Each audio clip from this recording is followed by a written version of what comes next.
What if the girl everyone used to laugh at, the one they called names, ignored in the hallways, and whispered about behind her back, walked into a luxurious reunion and stunned everyone into silence? This isn't just a story about revenge, it's about rising from the ashes of humiliation and turning past wounds into power. When Eliza Hartman received an invitation to her high school reunion, she nearly deleted it. After all, those were the same people who bullied her for wearing secondhand clothes, who mocked her every move, but something inside her said go. And not to prove them wrong, but to prove to herself that she was no longer that fragile girl. No one at the reunion expected what happened next. They didn't recognize the elegant woman who stepped through the doors of the city's most exclusive restaurant. They didn't know her name anymore, but they were about to find out. This story will challenge your assumptions, stir your emotions, and maybe even make you look at your own past in a new light. Stay until the end, you won't believe how it all unfolds. GRY Mouse. Cassandra Meir smirked, swirling her latte in a trendy Berlin cafe.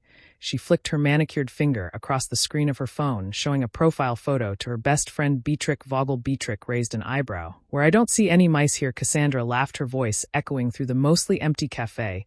Not a real one, I mean Eliza Hartman. Remember her? Wore thrift store clothes, always had those oversized sweaters like her grandma knitted them. We used to call her the GRY Mouse in high school. Beatrice's face scrunched with distaste. I remember, quiet, weird.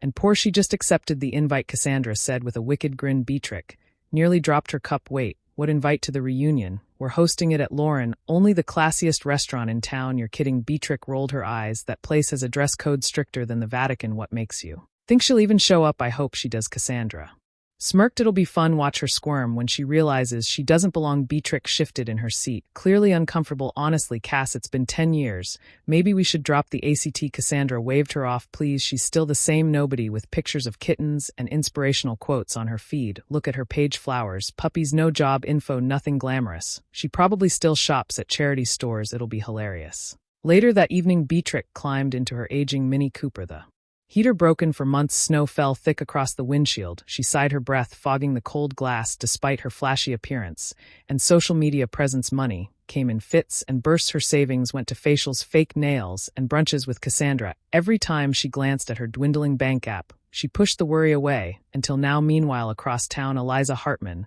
sat in her modest flat, staring at the glowing notification on her phone. You're invited to the class of 2013 reunion. At restaurant Lauren. For a moment she was back in that classroom, laughter echoing, a dirty sweater flung at her, someone whispering, "Why does she smell like mothballs?" Her father's weary face came to mind, a once prominent academic forced to work double shifts at a warehouse after losing his university job. Night after night, he returned home with aching joints and broken dreams. Alcohol dulled his pain until Eliza begged him to stop, and he did. For her, she thought about her mother, always rubbing her father's back with ointment, whispering encouragements even when the bills piled up. And then there was Eliza, rising before dawn, brewing tea, cooking eggs, and pretending her secondhand clothes didn't make her a target. The teasing was cruel. Her classmates mocked her relentlessly. Teachers turned a blind eye. Yet through it all, Eliza studied harder than anyone, graduated with honors, and buried the trauma in the deepest part of her soul. Now they wanted her back. She stood in front of the mirror, her reflection framed by soft bathroom light, her lips curled into something unexpected, a smile not of joy, but of quiet strength. "Let them see who I've become. Are you insane?" Beatrick barked into her phone, nearly toppling the manicure lamp. "Why now? I can't go dress shopping. I'm literally at the salon." "You're such a drama queen," Cassandra chuckled. "It's just one night. You don't get it, Cass. I don't have your money. I can't just waltz into Gucci and grab a dress off the rack." Cassandra sighed. "We're doing this, no backing out." Beatrick ended the call and sank back in the chair, exhausted. This friendship had become a habit, not a choice. Cassandra always led the way on vacations, on decisions, even in cruelty, and Beatrick she just followed. But tonight felt different. Something about Eliza showing up, it unsettled her. Across town again, Eliza adjusted the straps of her gown, her breath catching slightly. Her husband Henrik entered the room, his strong arms wrapping around her. "You look incredible. I don't know if I can do this," she whispered. Henrik leaned in. You faced worse than this. You're not going there for them, you're going for you, for that little girl they used to mock. But what if I break down? Then I'll be there to hold you." She smiled, heart racing. With one last look in the mirror, she nodded. "Let's do this." The lock-on sparkled under a canopy of golden lights. The restaurant was buzzing, glasses clinging, linking, soft jazz playing in the background. In the corner, a group of 10 sat near a panoramic Window overlooking the icy river. This is ridiculous, muttered Felix Gruber, stuffing another canap into his mouth. If I knew she was coming, I wouldn't have shown up. Then leave, Felix, Cassandra said, draping her coat over the velvet booth. You're free to go. She was a joke. Cass, we all know it. I remember Martin Keller sipped his whiskey and finally spoke. Yeah. And we were the bullies. I'm not proud of that. Stepan Lindbergh nodded solemnly. She didn't deserve any of it. Maybe we should apologize. Cassandra's face darkened. You're kidding, right? That girl was a ghost. She didn't even speak. Maybe because she was scared of us. Martin shot back. Suddenly the room fell silent. The entrance doors opened, and there she was, Eliza Hartman, hair cascading in soft waves, a deep navy gown hugging her figure, graceful, confident, a woman who no longer carried the weight of their words. Martin stood. Oh my God. Stefan's jaw dropped. That's her, Beatrix gasped. She's stunning. Even Cassandra couldn't hide her shock, her fingernails digging into the upholstery. Eliza approached slowly, her heels clicking against the polished marble floor. Good evening, she said, her voice calm and poised. Am I late? Martin quickly pulled out a chair. Please join us. Eliza sat, smiling politely. Thank you.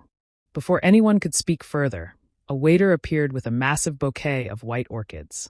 These are for Mrs. Eliza Hartman, he announced. From Mr. Henrik Albert, he added. Wait. Henrik Albrecht. Cassandra's voice rose an octave. The Henrik Albrecht? Yes, Eliza replied. My husband. You could have heard a pin drop. If you were Eliza, would you have accepted the invitation after all those years of bullying?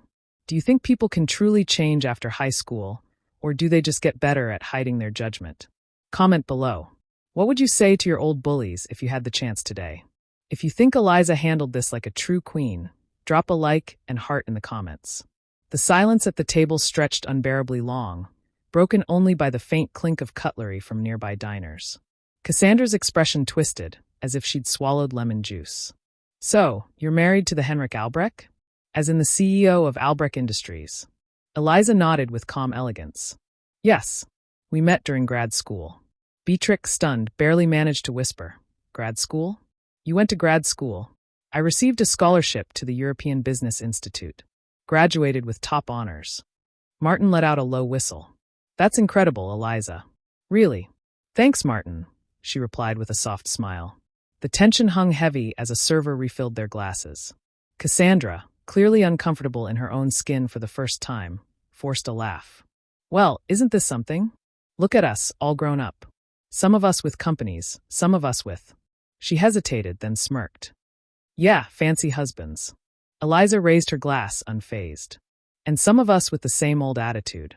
The table collectively inhaled. Stefan leaned forward. Eliza, I just want to say, back in school we were cruel. And I was part of it. I'm ashamed of how we treated you.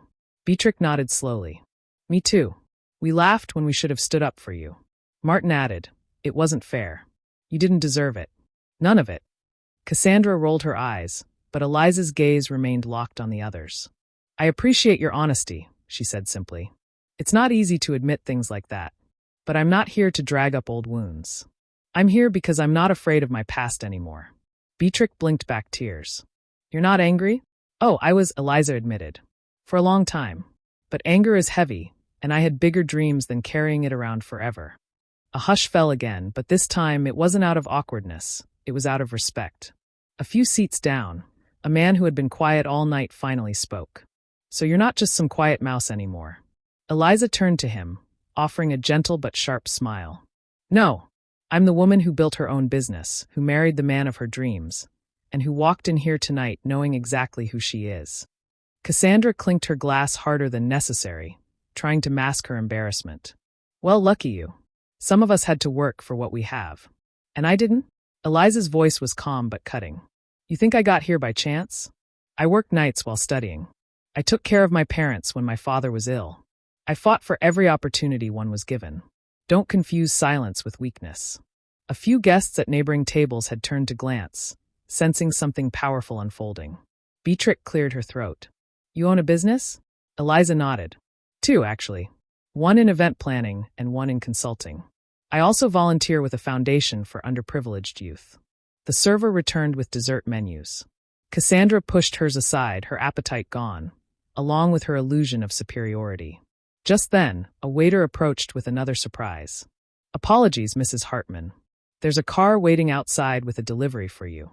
Eliza stood gracefully and stepped toward the entrance. A few moments later, she returned with a small velvet box in her hand. She opened it at the table, revealing a shimmering diamond pendant. The note inside read, "To the woman who turned pain into power. See you at home. Henrik." Beatrix exhaled sharply. "That man adores you." Eliza smiled. "And I adore him. But more importantly, I respect myself now. That's what truly changed everything."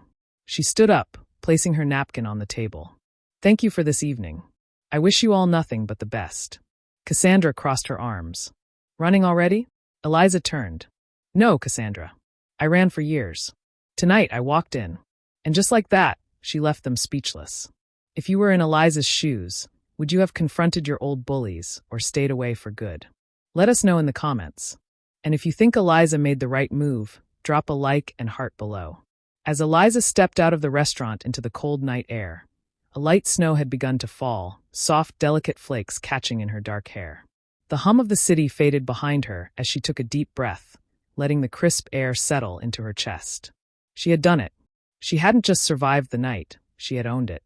A sleek black car pulled up to the curb. The driver stepped out, respectfully tipping his hat. "Mrs. Hartman, Mr. Albrecht is waiting for you at the lake house."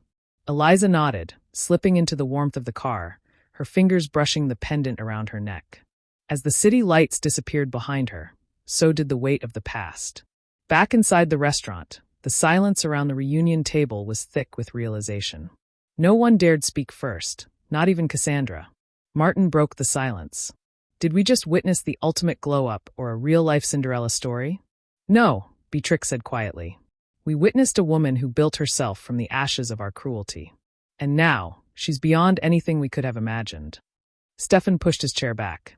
"I feel ashamed. We thought we were the winners back then.